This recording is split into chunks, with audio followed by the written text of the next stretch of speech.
Il y a des réveils plus compliqués que d'autres. Salut les gens. Bon, après ce petit réveil en douceur auprès de ce magnifique lac que vous voyez derrière moi, on se trouve à quelques kilomètres de Gap. On est sur le lac de Serponçon. C'est un lac artificiel qui est retenu par un barrage et qui est mais magnifique, vraiment. En fait, vous savez quoi? Bah, vous allez le constater par vous-même, ça sera mieux.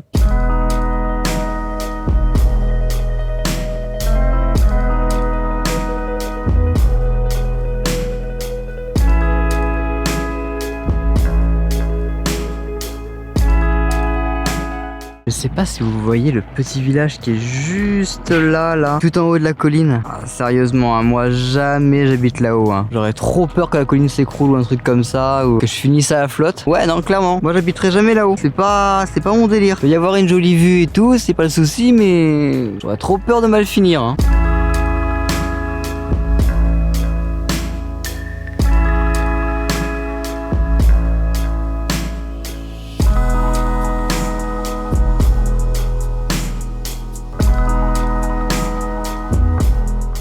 Bon là malheureusement aujourd'hui il fait pas super beau. Là il y a des éclaircies mais tout là-bas c'est tout gris. Ce qui fait que du coup l'eau elle est pas totalement à son avantage. Normalement elle est censée être un peu plus bleue, enfin bleu, vert émeraude vous voyez. Vous voyez une eau, on se demande s'il n'y a pas eu du gel WC qui a été versé dedans mais ouais aujourd'hui c'est pas trop à son avantage. C'est censé ressembler un peu plus à la mer à Nice ou alors au lac Sainte-Croix. D'ailleurs le lac Sainte-Croix on l'avait fait lors du Tour de France, au tout début du Tour de France. Et d'ailleurs j'avais pas fait la même vague qu'avec le canard WC. Vous voyez un peu le bleu de lac, on est vraiment très bleu. Franchement le seul moyen d'avoir ça c'est soit c'est un lac artificiel ou alors ils ont mis beaucoup de canard WC. Oh putain je radote déjà. Ça date d'il y a 3 ans le dernier Tour de France. Bon, on va repartir du lac de Serponçon parce que bah au final ça reste qu'un lac. Vous voyez ce que je veux dire, j'ai pas m'amusé à en faire tout le tour. Il est très beau, il est vraiment immense. Même là-bas où je vous ai filmé au loin, il y a encore un bras qui part vers Embrun, tout ça d'ailleurs. Si jamais vous venez ici, il y a le port d'Embrun à faire aussi. Donc vraiment le lac de Serponçon, c'est un truc à faire. Sauf que nous, on a un autre truc à aller faire. C'est pas dans un lac, c'est dans un bras de rivière. Cependant, on va pas aller voir la rivière, on va aller voir autre chose. On va faire une petite activité, on va dire. Mais je pense que ça va... Pour ceux qui ont le vertige, ça va être un petit peu compliqué. Vous allez voir. Bon, nous revoilà quelques kilomètres plus loin, beaucoup de kilomètres plus loin. Et l'endroit qu'on va visiter aujourd'hui, il faut savoir que c'est un endroit que j'ai toujours voulu visiter. Il y a quelques années, 1 an ou 2 de ça, j'habitais Valence. Je suis resté 6-7 mois sur Valence. Ouais, ça a pas duré forcément très longtemps, je sais. Mais au final, quand j'habitais Valence, je voulais absolument trouver des endroits où je pouvais, je sais pas, partir une après-midi, des trucs à visiter aux alentours. Et dans les lieux à visiter, il y avait celui-ci. Et j'ai toujours voulu le faire. Parce que je me suis dit, c'est pas forcément un truc où on va s'émerveiller en mode oh, c'est joli, j'ai l'architecture est cool, tout ça. Non, je pense que c'est un petit truc à vivre. C'est un truc plutôt sympa, vous allez voir.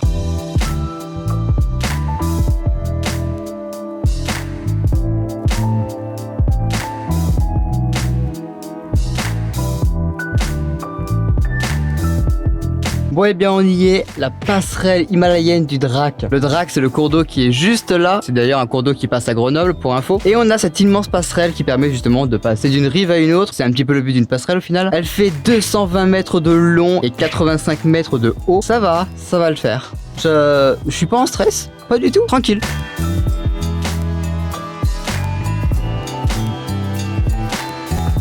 Ne pas regarder en bas. Oh le bâtard, je viens de regarder en bas, ça fait trop bizarre. Encore là ça va là, je vais vous montrer après. Ah ouais, et puis on sent le vent. C'est pas qu'il y a un petit peu de vent mais on le sent. Vous l'entendez, moi je le sens. Je sais pas si vous allez vous rendre compte mais évidemment on voit le vide. Et là surtout tu vois les rochers, t'es pile à l'embranchement entre la mort et la vie en espérant qu'il y ait de la profondeur. Alors, je ne bouge pas. Est-ce que vous entendez le bruit des grincements?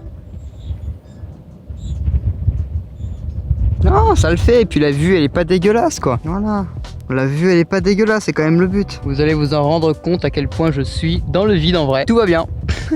Non ça va, en vrai le truc il bouge pas beaucoup. Donc c'est tranquille, ça se fait vraiment tranquille. Mais en vrai il est grave solide. Hein. Ah je fais trembler le truc hein. À l'épaisseur des câbles qui sont là. Vous vous rendez compte un petit peu?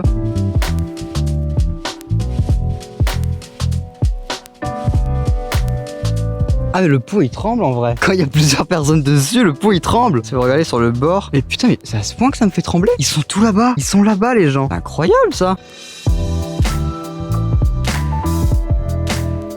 Bon, maintenant qu'on a bien crapahuté partout, on va aller un petit peu se poser dans un endroit tranquille, dans un tout petit village de 800 habitants. Pendant que j'ai une voiture qui passe, qui fait du bruit, alors que j'ai pile rec quand je ne voulais pas de voiture. Mais avant ça, on a une petite centaine de kilomètres à faire, rien que ça.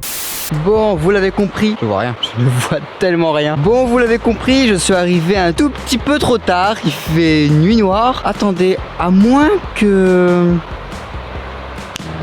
Et ben voilà, c'est mieux. Bon, pour vous expliquer, on est à Pont-en-Royans. Je pense que ça se dit comme ça, si je le dis mal, désolé. Mais la particularité ici, c'est ceci, des maisons suspendues dans le vide. C'est assez étonnant. On est dans un tout petit village de 800 habitants et il y a ça.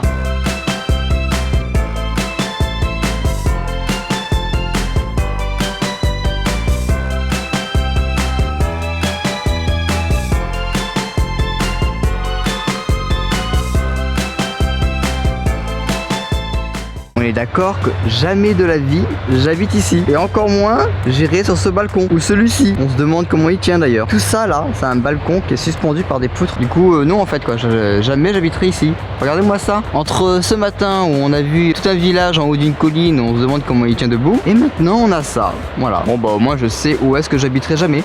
Ah, je suis bien moi garé là-bas là. Juste là. Tranquille. Personne trop pour m'embêter. Ah ok. Bah voilà hein. Attention au vol, voilà tout ça.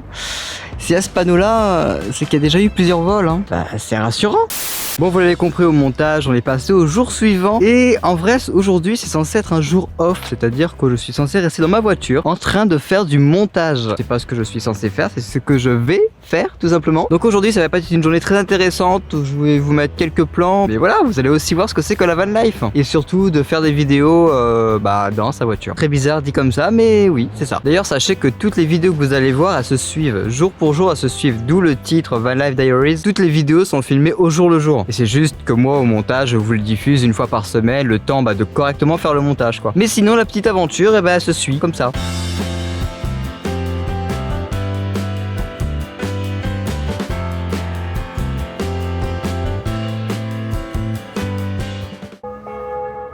Je vous reprends après, hein. Ça va le faire, tranquille. Je veux filmer au moment où les cloches sonnent, vraiment. Niveau poisse, on est comment quoi? Bon, on est quelques heures plus tard, même beaucoup d'heures plus tard. C'était pas forcément très intéressant, je vous ai pas filmé grand chose, tout simplement parce que je faisais du montage. Cependant, vous vous rendez compte que oui, mon montage, je le fais dans ma voiture. En plus, j'ai pu tester mon nouveau setup qui me convient plutôt bien en vrai. Hein. Enfin bref, je voulais vous montrer le côté van life, mais là c'est pas vraiment le côté van life pour le coup, c'est plus le côté YouTube qui me prend beaucoup de temps. Mais bon, au moins vous voyez un petit peu l'envers du décor et vous voyez d'ailleurs que les véhicules et van lifers, on voit souvent les photos sur Instagram où c'est très beau et tout, c'est bien rangé. Voilà en vrai, c'est pas forcément très bien rangé. Il y a des moments où c'est le bordel et c'est normal.